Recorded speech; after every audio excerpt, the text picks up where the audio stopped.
자, 가격이론 가시면요.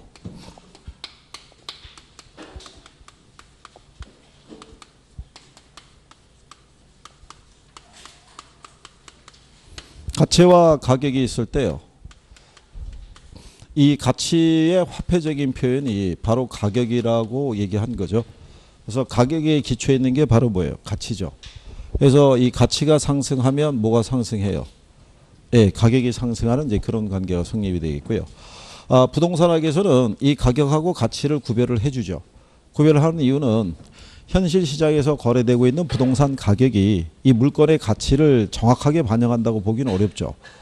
그래서 부동산학에서는 얘는 시장에서 매도자하고 매수자의 거래에 의해서 실제 지불된 금액 그래서 실거래액이라고 얘기하고요.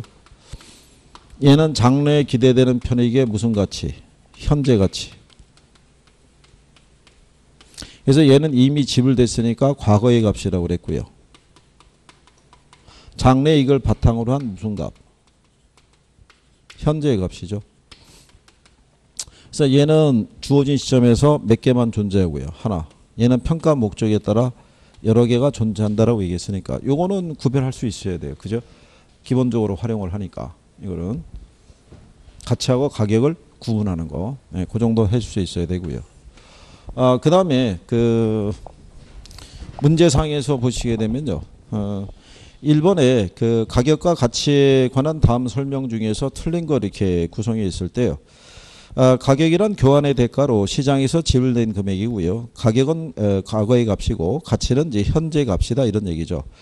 근데 4번에 보면 가치는 가격의 화폐적 표현이다라고 그랬으니까 틀렸겠죠. 가격이 이제 가치의 화폐적 표현이 되겠고요. 단기적으로는 둘이 괴리될 수도 있어요, 없어요? 단기적으로는 괴리될 수가 있죠. 근데 장기적으로는 일치하게 된다 이런 얘기죠. 단기적으로는 수요와 공급의 불균형에 의해서 초과 수요나 초과 공급이 발생할 수 있잖아요. 그러면 그 가격이 가치 이상도 반영할 수도 있고 가치 이하도 반영할 수 있다고 그랬죠. 근데 장기적으로는 서로 어떻게 돼요? 일치하게 되는 과정을 겪게 된다라고 설명한 거죠. 그렇죠? 이게 용어나 이런 것들이 그게 무슨 말인지를 알아들으셔야 돼요. 이 학교론이 용어에 기초해서 출제를 하기 때문에요. 용어에 대한 정확한 이해가 있으면 답을 맞출 수가 있고요.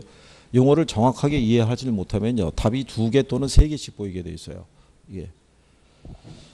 그래서 지금 이게 그 용어를 익숙하게 해주기 위해서 지금 9월에서부터 하는 게 동영이잖아요.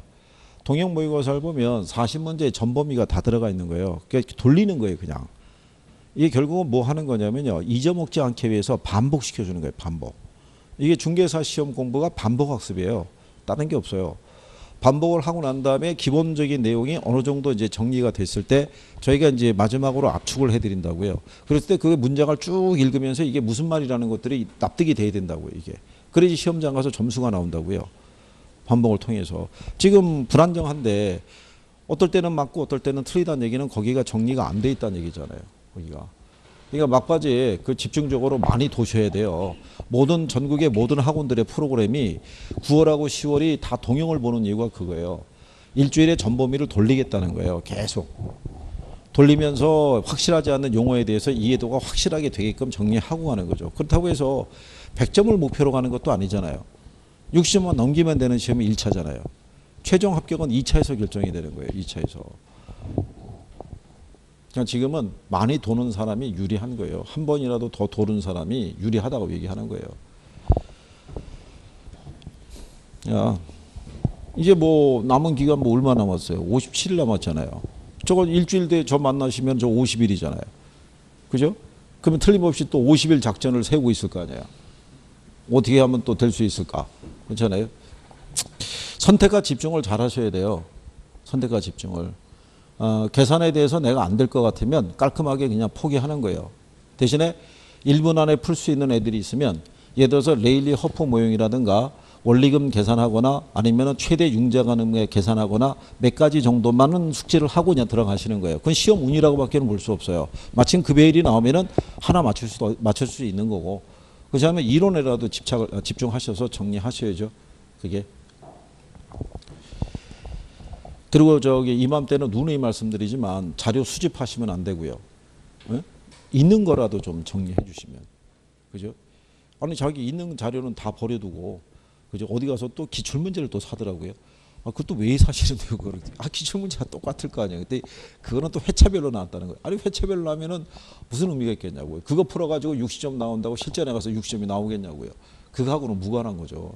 기출은 나중에 유형이 이러이러한 형식으로 문제가 출제가 될 때 난이도나 뭐 이런 것들을 우리가 점검하는 거고, 그 다음에 유사성 있는 문제는요, 회차가 달리했을 때 유사한 애들끼리 묶어서 정리해야지 이 기출문제는 도움이 되는 거죠. 그게. 그러니까 배열을 잘 해줘야 돼요. 기출문제를 해주게 되면. 회차별로 배열을 하는 건 의미가 없고요. 예를 들어서 20회 때 나온 애하고 25회 때 나온 애가 유형이 같아요. 그러면 걔들은 이렇게 묶어서 놓고 해야지 비슷한 표현이 이렇게 쓰는 거에 대해서 내가 확인할 수가 있죠. 회차 나눠지면은 그걸 확인을 못 해요. 그거를. 그래도 뭐 어떻게 하겠어요. 뭐 시험이 임박하면 다들 불안하셔가지고, 그죠? 지금도 아마 이게 학원 끝나고 1층 내려갔는데 누군가가 밑에서 1차 과목에 천기 누설 이래가지고 아마 조그만 책자 안에 10,000원씩 판다 그러면 다 관심을 가질 거야. 그죠? 중개서 공부하시는 분들만. 에? 다 그런 거죠. 시험이 임박했을 때 나오는 거죠. 시험이 임박했을 때. 자, 그런 내용이고요. 자, 그래서 그 옆에 2번에 가면 가치와 가격 봤을 때요. 2번에 가면 수요와 공급의 변동에 따라 장기적으로 가치와 가격은 일치하고요. 단기적으로 가격은 가치로부터 괴리되는 현상을 갖는다라고 얘기를 한 거죠. 그렇죠? 얘네가 단기적으로는 일치하잖아요. 단기적으로는 괴리되잖아요. 단기적으로는 뭐 때문에요? 수요와 공급의 불균형에 의해서. 그래서 단기적으로는 이런 현상이 나타난다고 그랬잖아요. 이게 가치인데 이게 가격이라고. 그렇죠? 이렇게 초과 수요일 때는 가치 이상도, 초과 공급일 때는 가치 이하도 반영하는데 장기적으로는 어떻게 된다고 그랬어요? 장기적으로는 수요와 공급의 이제 균형을 이루죠. 그래서 가치와 가격은 같아지죠. 장기적으로 이 가격은 가치에 이렇게 회귀하려는 성질을 갖고 있죠. 이렇게 일치하는. 단기만 괴리된다고 보시면 되죠. 단기만. 자, 그래서 이제 그런 내용이고요. 그래서 거기 3번에 보면 부동산 같은 내구재는 가치를 어떤 재화가 다른 재화를 교환의 대상으로 지배하는 힘이라고 정의하는 게 합리적이다라고 돼 있으니까 이거는 틀린 거죠. 요거는 아담 스미스의 정의죠. 요거는 일반 단용재라고 얘기하죠. 소모성 재화에 부합되는 정의를 얘기를 하고요.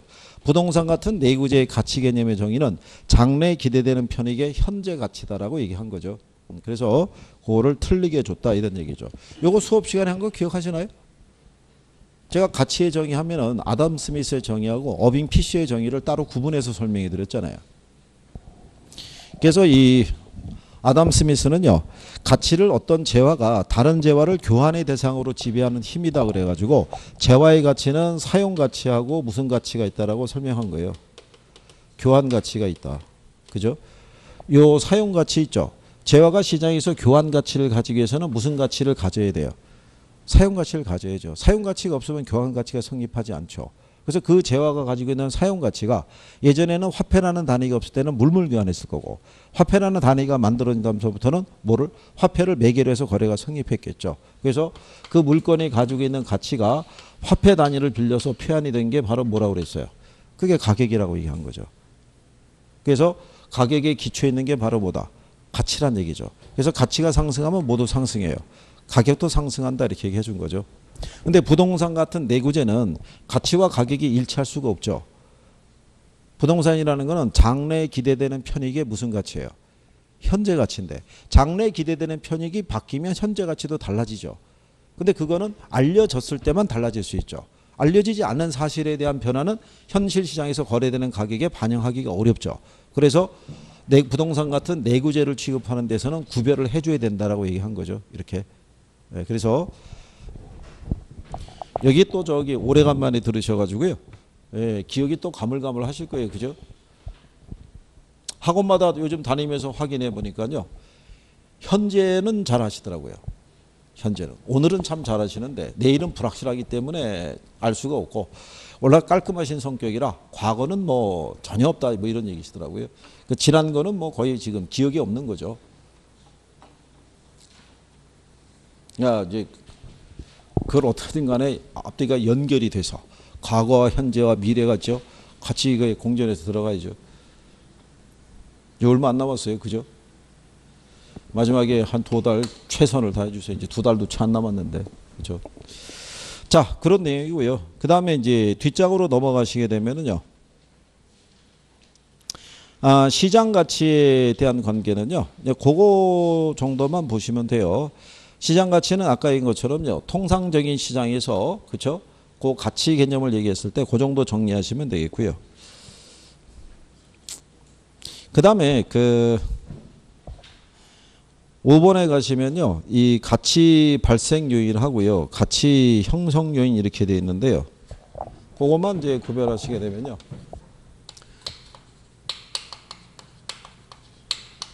이 가치 발생 요인이었을 때 이게 경제적 가치이에요. 그죠? 이 가치를 발생시키는 요인은요. 기본적으로 재화의 가치라는 것은 뭐하고 뭐의 상호작용에서 가치가 결정이 되겠어요. 수요와 공급의 상호작용에서 결정이 되는 거예요. 그래서 여기 얘기한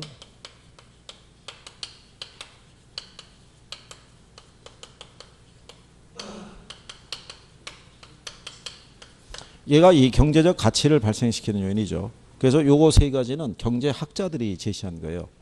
그래서 기본적으로 재화의 가치는 수요와 공급의 상호작용에 의해서 이렇게 가치가 결정이 된다는 거죠.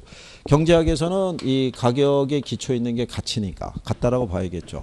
그렇죠? 그리고 이제 이전성이라는 거는 부동산 학자가 추가시켜 준 거고요. 그러면 얘네가 뭐를 지칭하는 거예요? 수요와 공급의 요인을 얘기를 할 때 여러분들이 아시는 가치 형성 요인이 있죠. 이 가치 형성 요인이라는 것은 재화에 어디에 영향을 주는 거예요? 경제적 가치에 영향을 주는 지역 일반적 요인하고요. 지역 요인하고 그 다음에 무슨 요인? 네, 개별 요인으로 되어 있다는 거죠. 이게 시험에 답으로 나왔던 거예요. 감정평가 규칙상의 용어를 물어볼 때. 그러면 얘네들은 어디에 영향을 준다는 거예요? 경제적 가치에. 그럼 경제적 가치를 결정하는 게 얘들이잖아요. 그러니까 얘들에게 영향을 주죠. 그럼 수요하고 공급이 변하면 가격이 계속 변해요, 안 변해요? 변하겠죠. 그러니까 우리는 물건의 가치를 평가할 때 하나의 시점을 정해놓고 평가해야 된다는 얘기죠. 그게 무슨 시점? 그게 기준 시점. 그래서 그거랑 관련 있는 원칙이 변동의 원칙인 거예요. 그래서 변동의 원칙에 의의를 가면은 부동산의 가치는 가치 형성 요인의 변화에 영향을 받아서 가치가 결정이 된다. 이렇게 나오는 거죠. 자, 그 다음에 이제 요 중에서 우리가 인근 지역이라고 얘기했었죠. 인근 지역은 뭐를 인근 지역이라고 그래요? 인근 지역. 우리가 인근 지역, 유사 지역, 동일 소유권이 있으면 셋 중에 뭐가 제일 중요해요? 얘가 제일 중요하죠. 얘가 제일 중요한 이유가 얘가 존재하는 거죠. 누가? 네, 대상 부동산이 존재하고요. 부동산 이용이 동질적이고요. 그 다음에 가치 형성 요인 중에서 얘를 공유하죠. 뭐를? 지역 요인을. 그래서 인근 지역에서 뭐를 수집하면요. 사례를 수집하게 되면 지역 요인 비교를 해요, 안 해요? 네, 이거를 생략하는 거죠. 지역 요인을 공유하고 있으니까. 무슨 말인지 하시겠나요? 그래서 여기는 여기까지 이렇게 묶어서 정리할 수 있으시면 되죠. 자, 그래서 이제 거기 5번에 가시면 가치 발생 요인과 형성 요인에 대한 다음 설명 중에서 이제 틀린 거를 물어봤죠. 자, 부동산의 가치는 수요와 공급에 영향을 주는 효용, 상대적 희소성, 유효 수요의 세 가지 발생 요소의 상호작용으로 가격이 발생한다라고 얘기를 하죠. 그런데 이제 이 이전성까지도 포함해서 가치 발생 요인으로 포함시키기도 한다. 이렇게도 이제 출제했던 거죠. 근데 5번에 가면 가치 발생 요인에 영향을 주는 요인을 가치 형성 요인이라고 그랬을 때 가치 형성 요인 중에서 지역 요인은 대상 부동산의 가치 형성을 개별화, 구체화시키는 요인이다. 그러니까 틀린 거겠죠. 그거는 개별 요인일 거고요. 그렇죠? 그래서 그 내용 정도. 그 다음에 이제 뒤로 넘어가시게 되면요. 요거는 또 기억하셔야 돼요.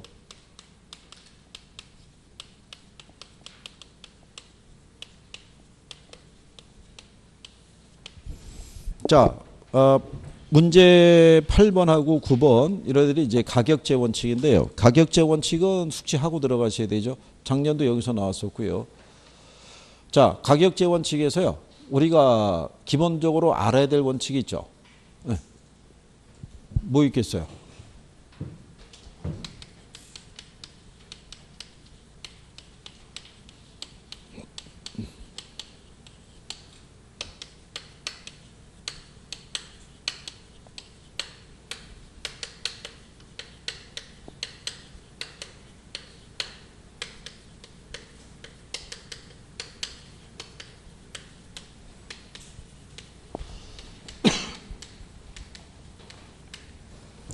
얘네는 기본적으로 알아두셔야 되고요.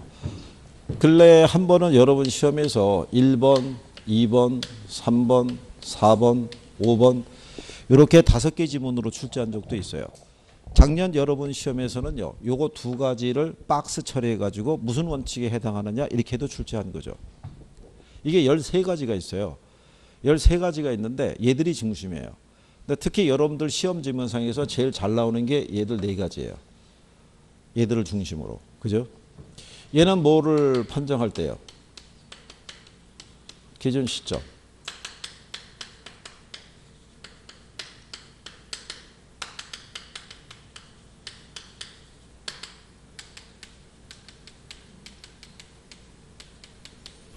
이렇게 정리했었죠? 이거 기억하셔야 되죠? 이거는. 이게 얘네들 5개 다 나왔을 때요. 얘를 틀리게 해준 거예요. 원가법을 적용할 때 기능적 감가에 대한 거를 경제적 감가로 처리한다라고 이렇게 바꿔서 준 거죠. 그래서 틀리게 한번 유도한 거예요. 균형이라는 게 밸런스를 얘기하죠. 밸런스. 그죠? 거실의 천장이 너무 높아서 냉난방비가 많이 들어간다. 그러면 밸런스가 안 맞는 거잖아요. 이 냉난방비가 많이 들어간다 그러면 무슨 원칙? 균형의 원칙. 그 이전의 시험에도 나온 거예요. 그 이전의 시험에도 이 아파트는 84년에 사용 승인 아파트로 새로 지은 아파트에 비해서 화장실 수가 1개 적고, 그렇죠? 냉난방비가 많이 들어간다. 그러니까 안에 지금 밸런스가 안 맞잖아요. 여기와 관련된 원칙이 뭐냐? 그래서 답이 균형의 원칙이었다고요. 그러니까 그거를 냈던 양반이 한 5년 만에 다시 들어와서 또 다시 뭐가 냉난방비가 많이 들어간다라고 또 지문을 준 거죠. 저게 무슨 원칙이겠어요? 그런데 작년 그 문제예요. 얘네가 박스로 이렇게 돼 있으면 첫 번째가 균형의 원칙 이렇게 나온 게 1번밖에 없었고요. 1번부터 5번 지문 사이에 균형의 원칙이라고 들어간 게 이거 하나밖에 없었어요. 그러니까 요거 알면은 그냥 바로 몇 번밖에 없다고 1번밖에 없다라고 해준 거예요. 배열을. 그러니까 균형의 원칙이 이거밖에 안 줬어요. 1번 지문밖에 딱. 나머지는 2, 3, 4, 5에서는 균형의 원칙이 들어가지도 않았어요. 요거는 기본적으로 기억하셔야 돼요. 네? 형식을 달리 하더라도 여기 다 대부분 뭐가 설명한다 그랬어요? 제목이 설명한다 그랬잖아요. 제목. 그렇죠? 그거를 정리를 할 수 있어야 되겠죠. 자, 거기 8번에 가시면요. 평가 활동의 지침이 되는 부동산 가격제 원칙에 대한 설명 중에서 틀린 거 물어봤을 때요. 자, 균형의 원칙은 내부적 측면의 원칙이라고 그랬죠.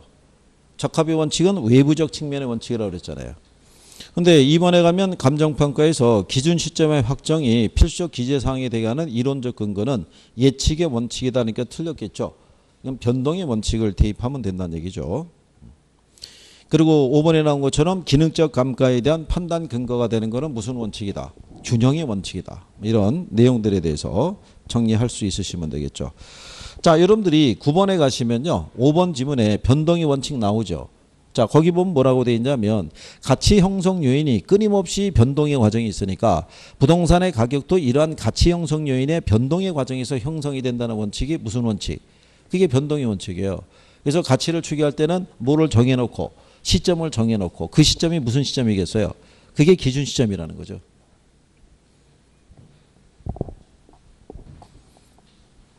그리고 1번에 가면 자, 부동산이 가지는 특성은 그것이 시장 수요와 일치되거나 주변의 토지용과 어울릴 수 있을 때 높은 가치를 창출하게 된다는 원리가 적합의 원칙이겠죠.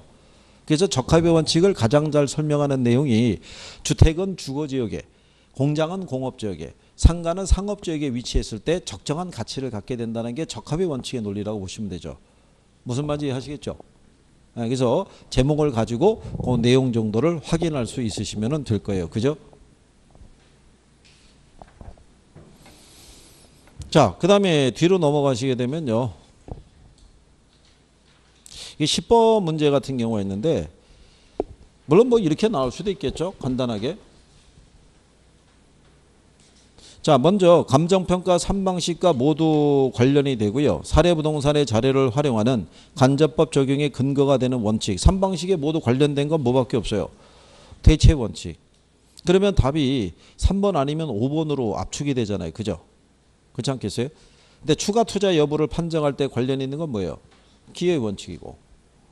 부동산 가격도 일반 재와 마찬가지로 수요와 공급의 상호 관계에서 결정이 된다는 원칙은 수요 공급의 원칙이죠. 그래서 이제 그렇게 답을 이제 유도한 거죠. 그러니까 이제 그런 내용 정도는 이제 정리하시면 되겠고요. 11번에 가시면요. 가격 원칙에 대한 부분을 틀린 거 물어봤을 때 1번에 보면은 경제적 이 감가 요인이 되는 것을 연결하는 건 우리가 적합의 원칙이라 할 수 있고요. 그 다음에 3번에 보면 감가 요인 중에서 내부 구성 요소 간의 불균형으로 인한 기능적 감가 요인에 대한 판단에 적용하는 건 균형의 원칙. 5번에 가면 시점 수정과 기준 시점을 명확히 해야 된다는 게 무슨 원칙? 변동의 원칙. 근데 4번에 보면 효용이 유사하다면 가격이 싼 것을 가격이 유사하다면 효용이 큰 것으로 선택해야 되는 법칙성이 있죠. 이걸 적용하는 건 대체 원칙이죠. 그래서 대체 원칙을 가장 잘 설명할 수 있는 게 그게 거래사례비교법이라고 했었죠. 우리 집의 가치가 얼마냐는 것은 우리 옆집이 얼마에 팔렸느냐가 기준이다 이렇게 얘기했잖아요. 기억하시나요? 그리고 갑자기 또 뭐 표정이 우울하신 게 저게 현실적으로 다가와서 그러신가요? 57일이? 우리 뭐 저런데 그래도 크게 낙담하거나 그러진 않으시잖아요. 그죠? 그래도 뭐 여쭤보면은 할 거는 다 하시던데요. 모의고 와서 성적 안 나오면은 술로 한 이틀, 3일을 갖다 지새웠다고 얘기하시기도 하는 걸 보면은 아직 뭐 시간 여유가 많으신 거죠. 그러나 우리 요즘 새로 나온 저기 총각은 어떻게 요즘 할만해? 무슨 말인지는 알아듣겠어? 잘 모르잖아.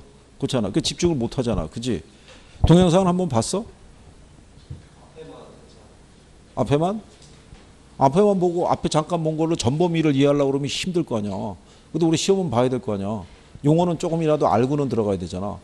그러니까 앞에서부터 해갖고 그냥 쭉쭉쭉쭉 보라고 그냥 알든 모르든 한번 쭉 한번 들어봐. 들어보고 그러고 난 다음에 내용을 한번 보고 무슨 말인지 모르겠으면 들고 와서 용어를 자꾸 물어봐야지. 그냥 3시간, 4시간을 그냥 이렇게 멍하고 앉아있는 것도 보통 교육이 아닌 거라고.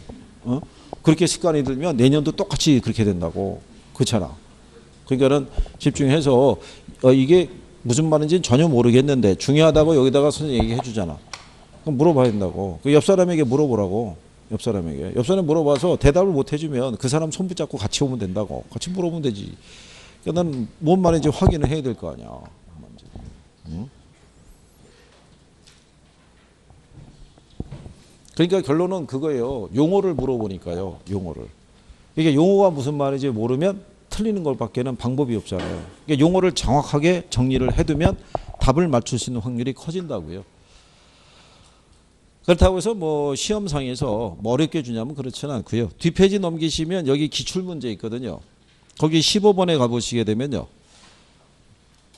다음 부동산 현상 및 활동을 설명하는 감정평가 이론상 부동산 가격 원칙을 순서대로 나열한 걸 물어봤어요. 복도의 천정 높이를 과대 계량한 전원주택이 있죠. 냉난방비 문제로 시장에서 선호도가 떨어진다고 돼 있잖아요. 그러니까 밸런스가 지금 안 맞는 거잖아요. 안에 설계가 잘못돼서. 설계 불량이라고도 할 수 있죠. 그러면 첫 번째 나오는 게 균형의 원칙이잖아요. 근데 거기 보면 균형의 원칙이 1번밖에 없어요. 2번, 3번, 4번, 5번에는 균형의 원칙이 안 들어가는 거예요. 그러니까 이거를 이해한 사람은 1번을 찍으라고 얘기해 준 거예요. 그리고 이번에 판매시설 입점부지 선택을 위해 후보 지역 분석을 통해서 표준적 사용을 확인한다라고 돼 있죠. 그럼 판매시설은 어디에 들어가야 돼요? 상업지역에 들어가야 될 거 아니에요. 그렇잖아요. 아까 우리가 상가는 무슨 지역에? 상업지역에. 공장은 공업지역에. 주택은 주거지역에 입지를 해야지만 적정한 가치를 갖게 된다는 거잖아요. 그죠? 그러니까 두 번째 요건은 무슨 원칙이라는 거예요? 적합의 원칙. 걔도 거기다가 이렇게 해서 1번에 그렇게 배열을 해준 거예요. 요거 알면은 맞추게끔.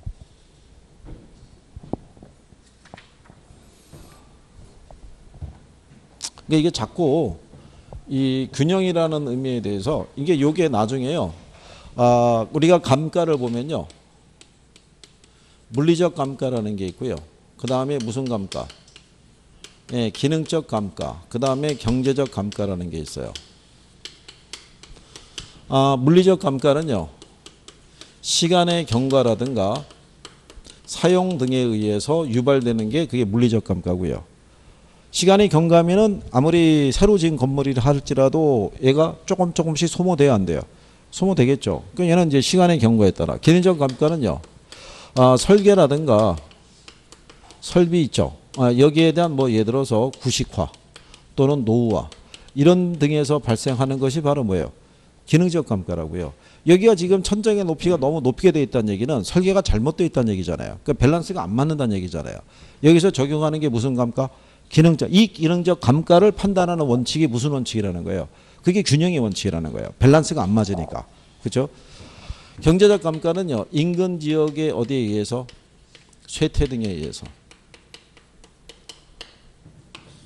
이런 건 뭐냐면요. 예를 들어서 군산에 이 공장이 뭐가 됐어요? 폐쇄됐잖아요. 그럼 당연히 이 지역의 임대부동산의 공실이 늘어날 거 아니에요. 그렇잖아요. 그거는 이 물건하고는 관계가 없는 거죠. 외부적인 요인에 발생해서 감가가 발생하는 거잖아요. 그런 감가를 무슨 감가? 경제적 감가라고 얘기하는 거예요. 거기 뭐 원룸주택이나 임대부동산이 있으면 걔들의 어떤 설계나 어떤 구조가 잘못되어 있어서 공실이 발생하는 건 아니겠죠. 주변의 환경이 달라진 거잖아요. 시장성의 쇠퇴로 인해서. 거기서 발생하는 거를 무슨 감가라고 그래요? 경제적 감가. 그거를 판단하는 근거가 되는 원칙이 적합의 원칙이라는 거죠. 그렇죠? 네, 그러니까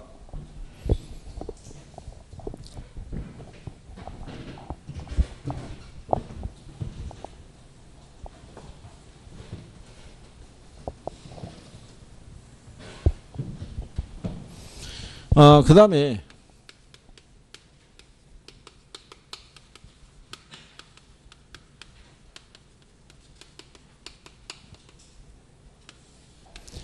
지역 분석 및 개별 분석을 할 때는요. 이거는 기억을 해 두시고요.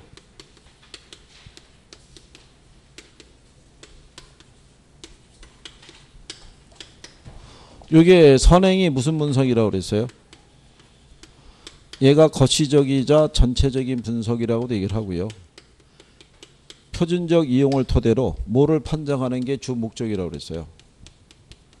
가격 수준을 판정하는 거고요. 후행이 개별 분석이죠. 이게 부분 분석이자 또는 미시적인 분석이다 얘기를 하고요. 최유효 이용을 근거로 구체적인 가격을 판정하는 거죠. 그러니까 먼저 뭐가 도출이 돼야 돼요. 가격 수준이 도출이 돼야 되죠. 그 안에서 개개부동산의 가격을 구체화할 수 있다는 얘기죠. 그러니까 먼저 무슨 분석이 선행이 돼야 돼요. 지역 분석이 선행이 돼야 되는 거예요. 지역 분석이. 그거 알아두시고요. 우리가 여기서 지역 분석의 대상 지역 하면 인근 지역이 있고 유사 지역이 있고 뭐가 있어요? 동일 수급권이 있죠. 그죠? 아까 우리가 인근 지역에 대해서는 용어 정의해 봤었고요. 그죠? 유사 지역은 인근 지역과 지역적 특성이 유사한 지역을 유사 지역이라고 그러죠. 얘는 인근 지역하고 인접해 있는 여부는 중요하지 않다라고 얘기를 했어요. 그죠? 얘네 둘을 포함하고 있는 지역이 무슨 동일 수급권이라고 그랬고요. 용도 지역별 동일 수급권의 범위를 판단할 때 주거지 있죠. 주거지는 뭐를 기준으로 판단한다고 그랬어요. 주거지. 에? 주거지는 도심에 대한 통근 범위 있죠. 통근 범위 기준 하는데 이 범위는 축소가 될 수 있어요, 없어요? 이거 축소가 가능하잖아요. 그렇죠? 여기서 틀리게 줄 수 있는 건 이거밖에 없고요. 그 다음에 후보지하고 뭐 있어요?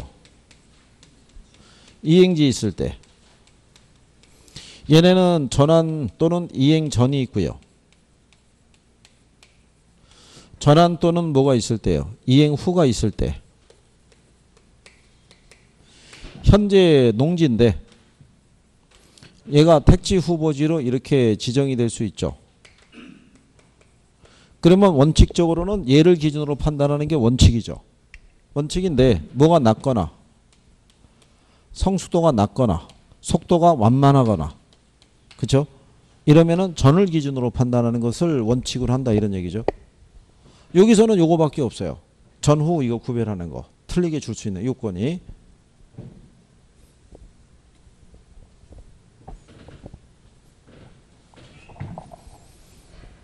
그 다음에 이쪽에서 보면 인근지역의 생애주기라고 있는데요. 사이클은 이렇게 가죠. 여기 보면은 이제 성장기라는 게 있고요. 성숙기라는 게 있고요. 쇠퇴기. 주요한 단계는 요거 세 가지죠. 이후로 천익이라든가 악화기라는 것들이 있는데 얘들은 여기 있는 쇠퇴기에서 재개발이 발생하면은 얘들은 도래하지 않는 거죠. 그러니까 요거 세 가지 단계를 주로 얘기하는 거죠. 그래서 성장기라는 것은요. 이렇게 사이클이 위로 올라가잖아요. 올라간다는 얘기는 여기는 이 지역에 대한 뭐가 많아지는 시기예요. 수요가 늘어나는 시기죠. 그러니까 가격대가 점점점 어떻게 돼요? 올라가는 구조고. 여기는 성숙기가 되면은 수요하고 공급이 이렇게 균형을 이루고 있을 때죠. 그러니까 가장 가격이 어떻게 돼요? 높은 수준. 그러니까 여기는 지역 기능이 다 구비가 된 거예요. 여기는 아직은 중간중간에 공지도 많고요. 아직은 여러 가지 시설과 기능이 다 채워지지 않은 단계가 뭐예요? 그게 성장기인 거예요. 그러니까 최소한 10년 이상 걸린다고 보셔야 돼요. 성장기를 거치는 과정이. 예전에 서울의 신촌에 가면요. 아마 지금도 똑같을 거예요. 뭐 이런 논리로 보셔도 될 거예요. 여기 대전이잖아요. 그죠? 인접해서 뭐가 있어요? 세종이 있잖아요. 그럼 여기 대전에 가게 되면은 여기 L 백화점 뭐 이런 백화점 있죠. 예전에 백화점에서 셔틀버스 돌린 거 기억하시나요? 셔틀버스? 셔틀버스를 돌린 이유는 재화의 도달 범위를 넓히기 위해서. 그래서 이제 셔틀버스를 돌려주는 거예요. 아마 지금도 셔틀버스의 운영이 가능하다 그러면 이 백화점에서는 여기까지 셔틀버스를 돌려줄 거예요. 여기에 지금 뭐가 없어요? 백화점이 없다고요. 그러니까 얘네가 백화점이 들어서려면 최소한 한 10년 이상이 걸리면서 인구의 유입이 계속 늘어나서 한 50만 인구에 쌓이게 되면 여기도 백화점이 하나 들어갈 수 있을 거예요. 이렇게. 무슨 말인지 이해하시겠나요? 그런 단계가 지금 뭐라는 거예요? 지금 성장기인 거예요. 그러니까 여기도 지금 무슨 기라고 보시면 돼요? 성장기라고 보시면 돼요. 한 이게 성장기가 마무리되는 시점이 한 10년에서 한 15년 이상 걸려요. 어느 정도 갖춰주려면. 그 이상에서 이제 다 갖춰진 게 무슨 기예요? 성숙기. 그러니까 여기는 지역에 거주하고 있는 사람들이 자기들이 필요한 거를 소비하기 위해서 외부로 나갈 일이 없는 거예요. 자체 소비가 다 되는 거죠. 그러니까 여기가 가격대가 제일 비쌀 때예요. 근데 쇠퇴기가 접어들면 한 4, 50년 경과한 거예요. 그러니까 단독주택 같으면 문짝이 조금씩 뒤틀리기 시작하고 설비나 기능이 있을 때 이제 조금씩 잦은 고장 같은 게 나타날 때가 이런 단계죠. 그래서 원래 있던 원주민들이 외부로 이주하죠. 수요가 이렇게 줄어드는 단계죠. 그러니까 이거를 이제 선생들이 여가를 대입하는 거예요. 새로운 인구가 유입되니까는 이때 무슨 여가가? 상향 여가가. 여기서는 원래 있던 원주민들이 빠져나가고 소득이 조금 낮은 계층이 들어온다 그래서 하향 여가가 시작이 된다 뭐 이렇게 얘기하는데 여러분 실전에서는 여가가 나온 적은 없어요. 그냥 요 과정만 이해하셔도 돼요. 자, 그런 내용 정도를 가지고 정리하시면 되겠죠. 그래서 여기 312쪽에 2번에 가면 지역 분석의 대상 지역에 관한 설명으로 틀린 거를 물어봤을 때요. 거기 보시면 자, 인근 지역이란 대상 부동산에 속해 있는 지역이고요. 2번에 보면 유사 지역은 인근 지역의 지역 특성과 유사한 지역을 말하는데 사례 자료를 동일 수권 내 유사 지역에서 구할 때 지역 요건의 비교 과정은 필요하지 않다. 그러니까 틀렸겠죠. 지역 요인의 비교 과정이 필요하지 않는 거는 어디서 구했을 때? 인근 지역에서 구했을 때. 그렇죠? 아까 설명해 드린 거죠. 그리고 5번에 가게 되면 일반적으로 주거지의 동일 수권은 도심으로 통근이 가능한 지역의 범위와 일치하는 경향이 있으며 지역적 선호도에 따라 그 범위가 좁아질 수도 있어요, 없어요? 좁아질 수 있다라고 조금 말씀드렸죠. 그러니까 틀리게 주는 게 그거밖에 없다고요. 좁아질 수 있는데 좁아질 수 없다 그러면 틀리는 거라고요. 그렇겠죠. 그래서 그런 내용 정도 정리하시면 되겠고요. 자, 그 다음에 뒤로 넘어가셔가지고요. 그 문제 4번에 보시게 되면 인근 지역에 대한 설명이다. 틀린 걸 이렇게 물어봤을 때요. 거기 보시게 되면요. 그 4번에 인근 지역은 유사 지역하고 인접하고 대체성이 있어야 된다. 그러니까 틀렸다는 얘기죠. 인접 여부는 중요하다, 중요하지 않다. 중요하지 않다라고 얘기를 한 거죠. 그 다음에 5번에 가시게 되면 주거지의 동일수권은 통상 도심에서 통근이 가능한 범위와 일치하는 경향이 있는데 이 범위는 축소될 수 있다라고 말씀을 드린 거죠.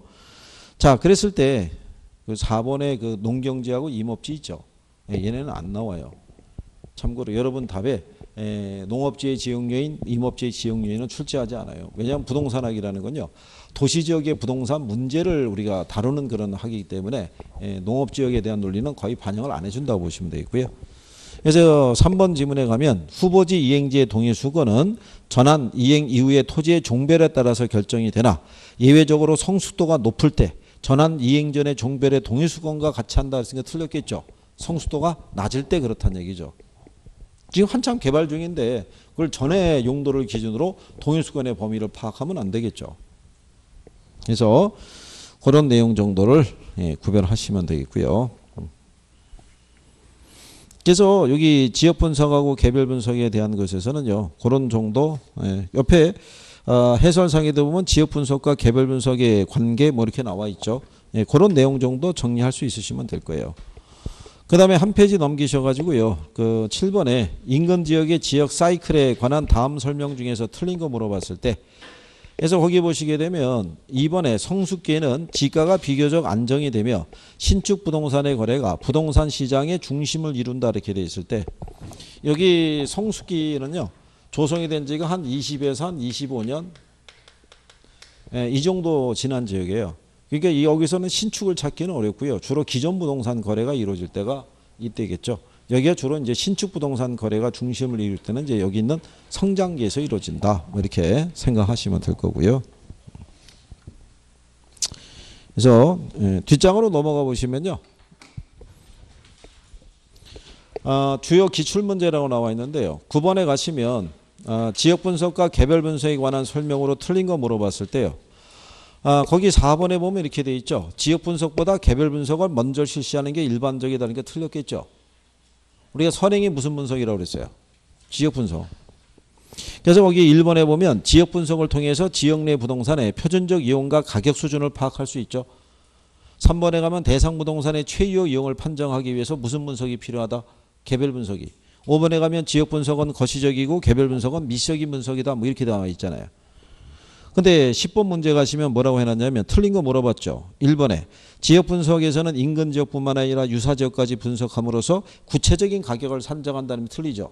가격 수준을 판정하는 거죠. 그리고 거기 보시면은 3번에 지역 분석의 결과로 지역의 표준적 이용을 파악할 수 있고요. 지역 분석은 당해 지역을 전체적이고 거시적인 차원에서 분석하는 거고요. 지역 분석은 개별 분석보다 선행되는 게 일반적이다. 뭐 이런 표현이잖아요. 그러니까 일반적으로 여기 지금 적어드린 요 단어에 대한 것들은요. 시험상에서 기본적으로 들어올 수밖에 없는 구조예요. 그러니까 여기는 기본적으로 숙지를 하고 들어가시면 돼요. 그러면 기본적인 문제는 그냥 이 안에서도 풀려요. 답을 찾을 수 있으니까.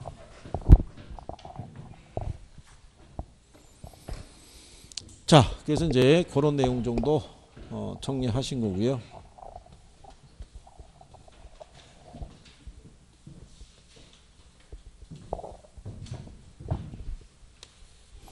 자, 그 다음에 이제 페이지 넘기시면 감정평가 3방식에 대한 부분이 있죠. 근데 이 감정평가 방식에서도요.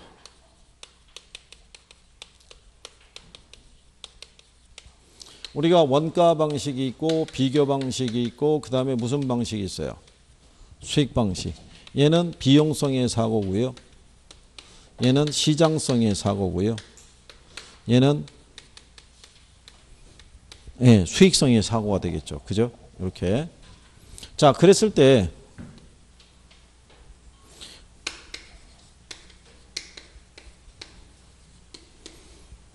여기 대전에 유명한 저기 절이 있나요? 대전에?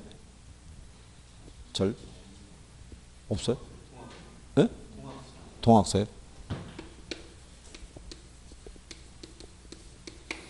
여기 대전시청 있죠? 요거 매매하거나 아니면 얘 담보로 대출 받을 수 있어요, 없어요? 있는 거예요. 얘도 매매하는 거예요. 청사도 파는 거예요. 지자체에서 돈 없으면 파는 거지 뭐 다른 게 뭐 있겠어요. 그죠? 여기 동학사 있죠? 예, 매매하거나 이거 담보로 대출 받을 수 있어요, 없어요? 그럴 수 있는 거예요, 얘들도. 절도 비싸요. 절도 단청 입혀서 이게 지었기 때문에 거래될 때는 되게 비싸게 거래된다고요. 스님들이 들으시면은 뭐라고 그러겠지만 이건 우리 시험에 대한 내용 거니까 그냥. 이런 애들에 대한 담보 가치나, 그죠? 예, 시장에서 거래할 때 보면 그 가치 추계를 해야 될 거 아니에요. 이거를 구할 수 있는 방법이 셋 중에 뭐 있어요? 삼변성을 잘 보세요. 얘들 시장성이 있어요? 시장성? 없잖아요. 수익성 기대할 수 있나요? 없잖아요. 그럼 남는 게 뭐밖에 없어요? 이거밖에 없는 거예요, 이거. 그래서 원가 방식의 얘가요, 3방식 중에서 제일 단점이 많은데, 그럼에도 불구하고 얘가 3방식에 들어온 이유가 공공 또는 공익의 목적에 제공이 되고 있거나 이런 특수부동산, 특수목적의 부동산 평가는 얘밖에 할 수가 없어요. 무슨 방식으로?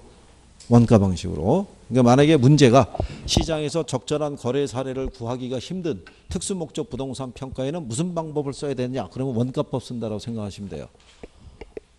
무슨 말인지 이해하시겠죠?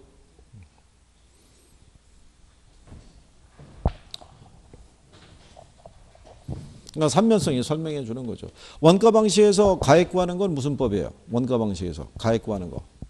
원가 방식에서 가액 구하는 거 무슨 법? 원가 방식에서 가액 구하는 거 무슨 법? 원가법일 거 아니에요, 원가법. 그죠? 여기서 가액 구하는 거는 무슨 법? 여기서 구한 가격이 무슨 가격이요?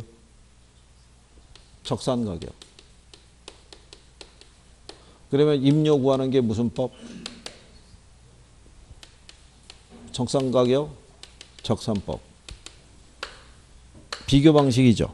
가액 구하는 게 무슨 법? 거래 사례, 비교법. 그렇죠? 여기서 구하는 게 무슨 가격? 비중 가액. 거래 사례 가격과 비교해서 거기에 준하는 가격을 구하라는 거죠. 임료 구하는 거는 뭐예요? 임대 사례 비교법. 그러면 수익 방식에서 우리가 가액 구하는 게 뭐 있어요? 수익 환원법. 여기서 구하는 게 수익 가격이고요. 임료 구하는 게 뭐예요? 수익 분석법.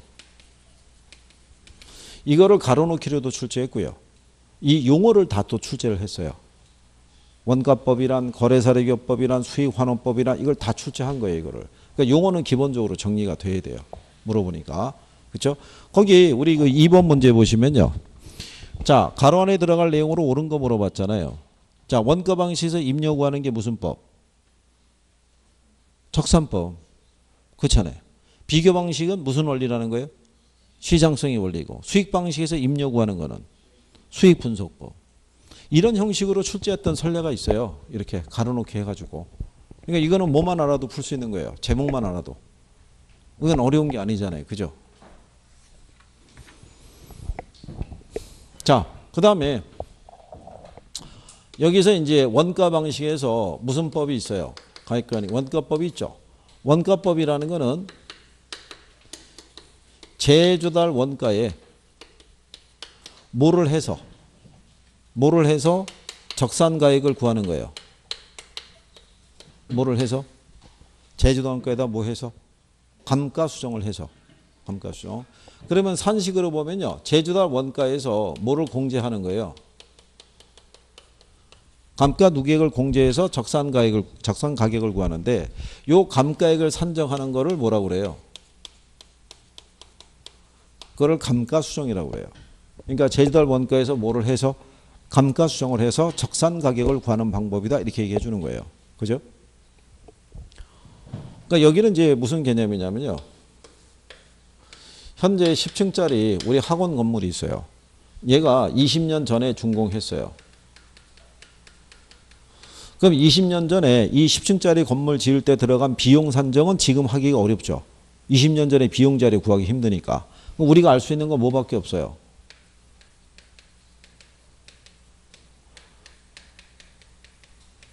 자, 2018년 8월 30일 현재. 그죠? 10층짜리 건물을 이 시점에서 다시 이렇게 신축하는 비용은 구할 수 있어요, 없어요? 이거는 구할 수 있죠. 그렇잖아요. 근데 우리 학원 건물은 신축 건물이에요, 중고 건물이에요? 얘는 중고잖아요. 그러면 신축과 중고의 차이가 뭐겠어요? 그게 감가액이죠. 그러니까 새로 짓는다고 가정하고 새로 지은 이 비용에 의해서 한 10억 들어갔어요. 그 20년 사이에 감가 발생의 정도를 측정해 봤더니 한 4억 정도의 감가윤이 있대요. 그럼 남는 게 얼마겠어요? 6억이잖아요. 그러면 여기 있는 제주도 원가는 신축 원가잖아요. 그죠? 여기 있는 적산 가격이라는 건 결국 중고 가격이잖아요. 그럼 신축과 중고의 차이가 뭐겠어요? 감가액이죠. 그런데 이 감가액을 어디서 공제하라는 거예요? 제주도 원가에서 공제하라는 거죠. 가산하는 게 아니죠. 작년 여러분 시험에 나온 게 그거잖아요. 감가 수정이란 제주도 원가에서 뭐 해서 가산해서 이렇게 틀리게 준 거예요. 공제해야 되는데. 무슨 말 이해하시겠죠? 그래서 그러면 여기서 구하는 순서가 뭐가 되냐면요. 이걸 구해서 여기서 이걸 빼면 얘가 나오는 거예요. 그래서 순서에 입각해서 뭐가 먼저 나오겠어요? 제주도 원가가. 그러면 제주도 원가라는 건요.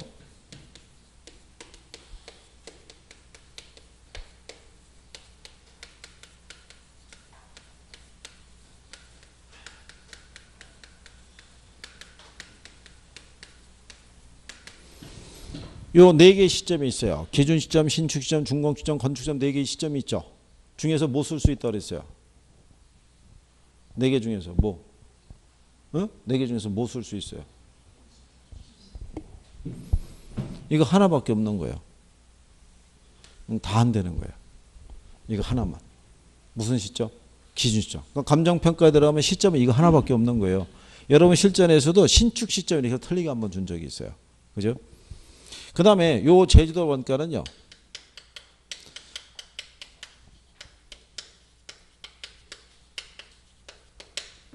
이거는 자가 건설을 했더라도요. 본인이 비용을 대서 됐더라도 도급 건설한 것으로 기준해서 비용 산정해야 돼요. 그러니까 무슨 건설 기준이라는 거예요? 도급. 그럼 도급 기준이라는 거는 뭐를 반영하겠다는 얘기예요? 개발업자의 이윤을 반영하겠다는 얘기죠. 왜냐하면 얘 지을 때요.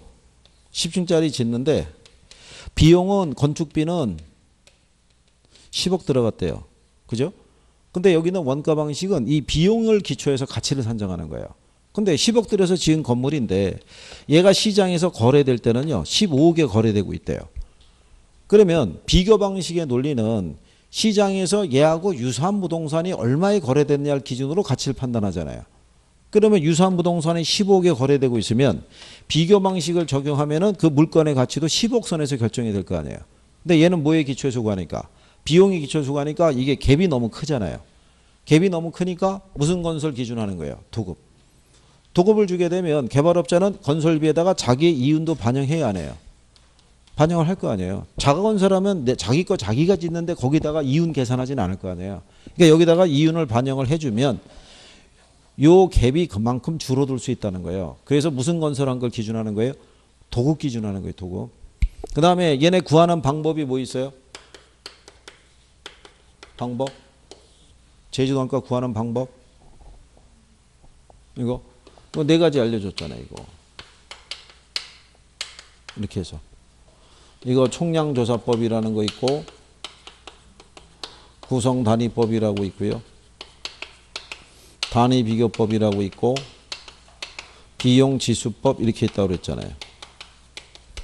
이 중에서 정확도는 번호순이에요. 1번이 제일 정확하고 4번이 제일 부정확해요. 근데 여러분 시험에는 이거밖에 안 나온 거예요. 뭐?